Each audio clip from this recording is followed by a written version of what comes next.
Good morning, everyone. We often use gestures to direct others' attention when something isn't immediately visible. Say, for example, if I want you to look at that image at my right, I'll just use my finger, that small one there. But sometimes, it's not the case. Instead of using our finger, we at times use our lips. What about you? What gestures do you use to show or tell others what do you want them to notice? In today's liturgy, the Gospel highlights John the Baptist's testimony about Jesus, identifying him as the Lamb of God who takes away the world's sin. This passage invites us not only to recognize Jesus' identity, but also to value his very person. Following last week's celebration of Jesus' baptism and God's declaration of him as the beloved Son, we now receive in the Gospel of today John's perspective, a human witness in tune with God. John's message is clear. Jesus being the center to God's plan of salvation. And we must understand the profound meaning of it. So, my dear friends, let us go deeper in this reflection to even more appreciate the presence of Jesus and to become his witnesses, just like the Baptists. Number 1, let us consider the first word John the Baptist spoke in the Gospel. And what did he say? What did he say? Nothing. He said, "Behold." While commonly used in biblical and mass context to mean look or see, it carries deeper significance here. John isn't simply asking people to look.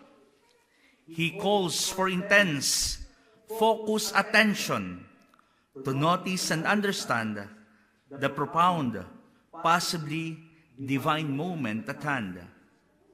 He is inviting us at this particular moment to stop, observe, and listen, because something important is unfolding. And only by truly paying attention can we recognize Jesus' presence among us. And that is the first challenge for each one of us. Secondly, after inviting everyone to behold Jesus, John declares him as the Lamb of God who will take away our sins. This goes beyond describing his innocence, purity, gentleness, or humility.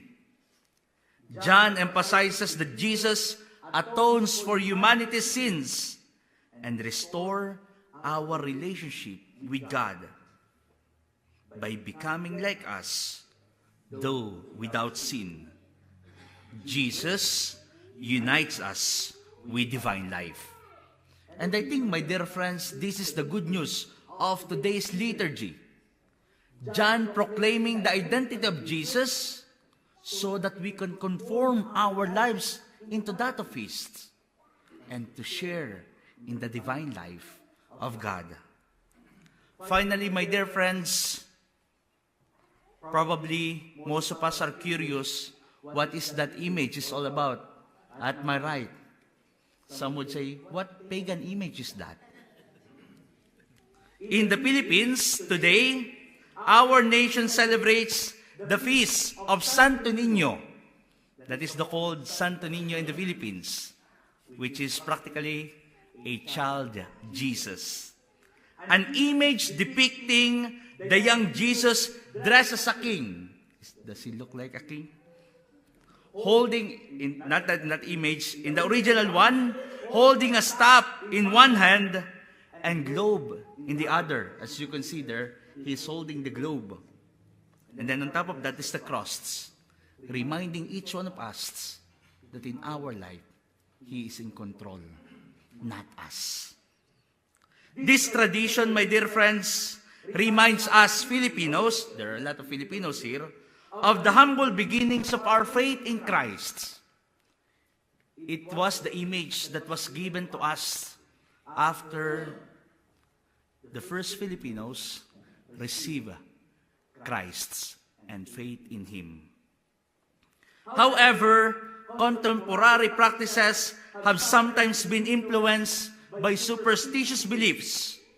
For instance, for sure the Filipinos here would agree with me, it is not uncommon to see images just like that, adorned in police or doctor or nurse's uniform.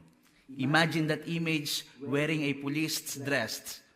Imagine that image wearing a doctor dress, or I do not know, or whatever kind of profession you might like it to have.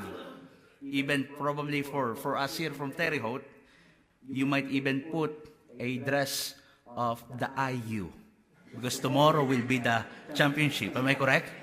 You might probably put at that. I see you're laughing. But it's normally common in the Philippines, which practically associated at times, aside from that, it is also associated with prosperity and good fortune. My dear friends, today, John reveals the identity of Jesus beyond being simply known as a healer, preacher, miracle worker, or source of grace. We are called to emulate Him by becoming His followers and witnesses to the world, particularly at a time when His very identity is often simplified, if not misunderstood. As we continue our celebration, let us focus on Jesus, the Lamb of God, present for us in the Eucharist, to enlighten and also to nourish us. And we pray that we too also will guide others toward Christ, just like that of the Baptists. God bless us all. Amen.